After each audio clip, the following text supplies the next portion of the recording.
இப்போ பாரு, find the capacitance of the arrangement shown in the figure, also draw the graph for electric field and இதுக்கும் graph கேக்குறாங்க. இப்போ நல்லா பாரு, என்ன ஆகும் graph? x வந்து distance, இந்த dங்கிற distance. இப்போ நல்லா பாரு, இந்த இடத்துல என்ன இருக்கு? ஏர் இருக்கா? கரெக்டா இல்லையா? இது ஒரு பிளேட், இது ஒரு பிளேட். பட் நல்லா பாரு, ஒரு ரீஜனை எடுத்துக்கிறேன். இங்க இருந்து இங்கே வரைக்கும் இருக்குது எலக்ட்ரிக் ஃபீல்ட் எவ்வளவு இருக்கும்? Sigma by epsilon naught. கரெக்டா? இப்போ இது ஒரு மெட்டீரியலுக்குள்ள இருக்கு. அப்ப எலக்ட்ரிக் ஃபீல்ட் எவ்வளவு இருக்கும்?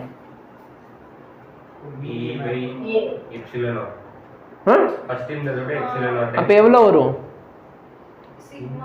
Sigma by epsilon naught epsilon R. இது பார்த்தோம் லாஸ்ட் லெக்சர்லயே. Epsilon naught epsilon R. திரும்பி ஏர்ல இருக்கா? அப்ப எலக்ட்ரிக் இங்க அகைன் சிக்மா பை. இப்போ இதுக்கு கிராஃப் கேக்குறாங்க.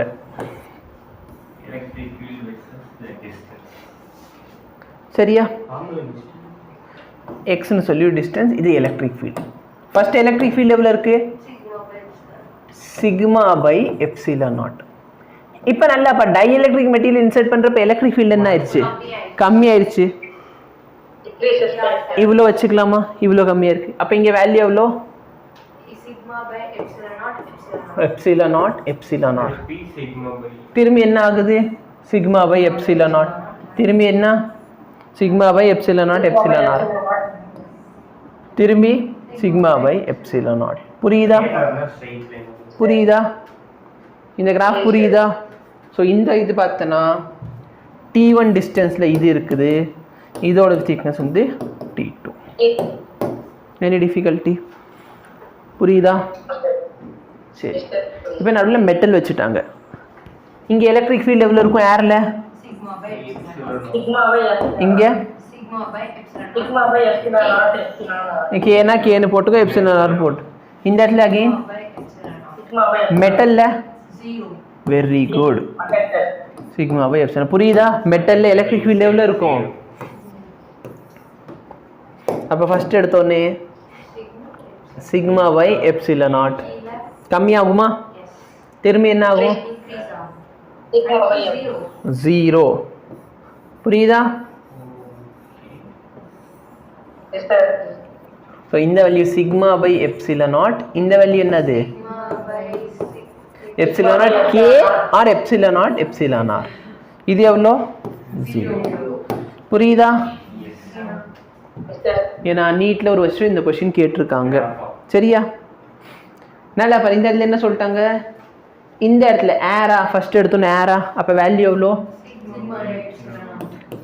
Sigma by epsilon naught. இந்த இடத்துல டைஎலக்ட்ரிக் கான்ஸ்டன்ட் K1. அப்ப எவ்வளோ வரும் value? K1. Sigma by epsilon naught K1. திரும்பி இங்கே எவ்வளோ? Sigma by epsilon naught. இங்கே எவ்வளோ? அகைன் இங்கே கரெக்டா? இப்போ ஒரு இடத்துல இது மட்டும் சொல்லியிருக்கான். K1 is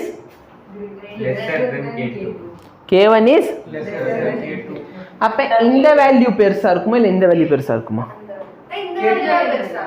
நல்லா பாரு, இது வந்து சின்னதா இருக்கா, டினாமினேட்டர் சின்னதா, அப்ப இந்த மொத்த வேல்யூ பெருசா இருக்கும். அப்ப கிராஃப் எப்படி வர போகுது? First sigma by epsilon naught. அடுத்து என்ன ஆகும்? Some K1 times. திரும்பி என்ன ஆகுது? Sigma by epsilon naught. இப்ப முன்னாடியை விட கீழே. Very good. Any difficulty? ஆனா நீட்ல ஒன்று எவ்வளோ எக்ஸ்பெக்ட் பண்ணுவானா? இப்படி கொடுத்துருப்பான் கிராஃப். சரியா? இது மெட்டலா? இது மெட்டலா இருந்தா தானே இங்க 0 வரும். மெட்டல் இல்ல, ஆப்ஷன் டி தப்பு. நல்லா பாரு, பெருசா போகுமா?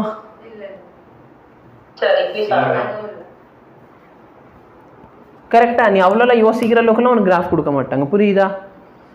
ஸோ இது பார்த்தனா K1 பெருசு சின்னதா இருந்துச்சு when compared to K2. புரியுதா?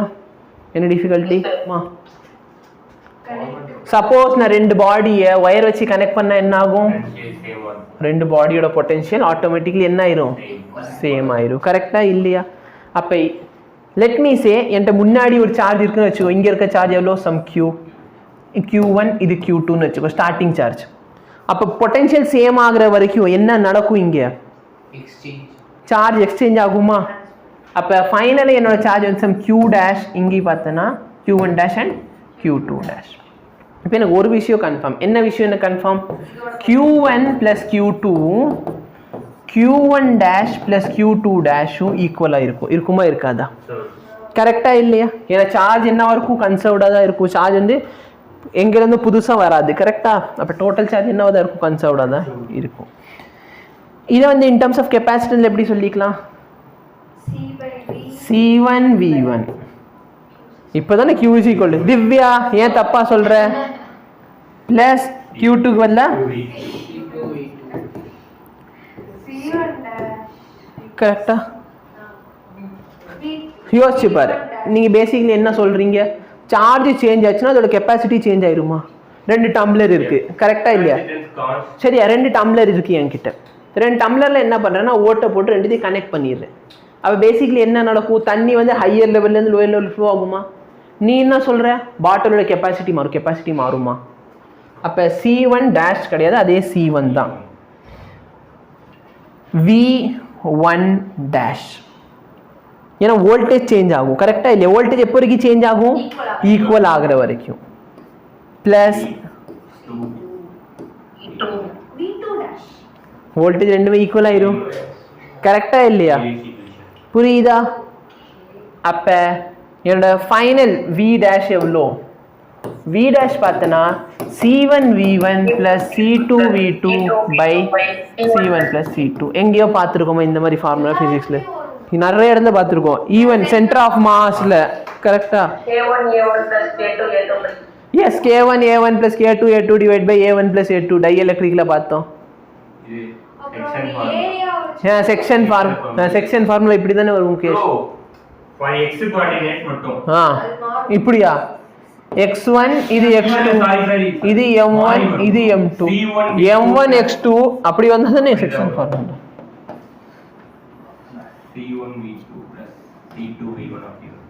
இது அப்படியே இருக்கு இல்ல? சரியா? புரியுதா? சரி. A capacitor of capacity C1 is charged up to V volt. C1 என்ன V வோல்ட் வரைக்கும் சார்ஜ் பண்றேன். இதை எது கூட கனெக்ட் பண்ணிடுறேன்? Uncharged capacitor. Uncharged capacitor. ஆனால் அது கெப்பாசிட்டி இருக்குமா இருக்காதா? ஒரு டம்ளர் இருக்கு, அதுக்குள்ள தண்ணியே இல்லைன்னு வச்சுக்கோ, அதுக்கு கெப்பாசிட்டி இருக்குமா இருக்காதா? அப்போ சார்ஜ் இல்லைன்னா வோல்டேஜ் இருக்காது. கரெக்டா இல்லையா? ஆனால் அதுக்கு கெப்பாசிட்டி இருக்குமா? கண்டிப்பாக இருக்கும். அப்போ உன்னோட ஃபைனல் பொட்டன்ஷியல் எவ்வளோன்னு கேட்குறாங்க. ஃபைனல் பொட்டன்ஷியல் ஃபார்முலா என்ன? V dash is equal to C1 V1 plus C2 V2 by C1 plus C2. கரெக்டா? இப்போ நல்லா பாரு. ஃபர்ஸ்ட் கெப்பாசிட்டர் வந்து C1 வோல்டேஜ் எவ்வளோ? V. செகண்ட் 0. ஏன் 0 ஆச்சு? ஏன்னா சார்ஜ் இல்லைன்னா வோல்டேஜ் இருக்காது. அப்போ வோல்டேஜ் இல்லைன்னு தான் சொல்ல வராங்க. Divide by 0. சரியா? சாரி. ஓகேவா? புரியுதா?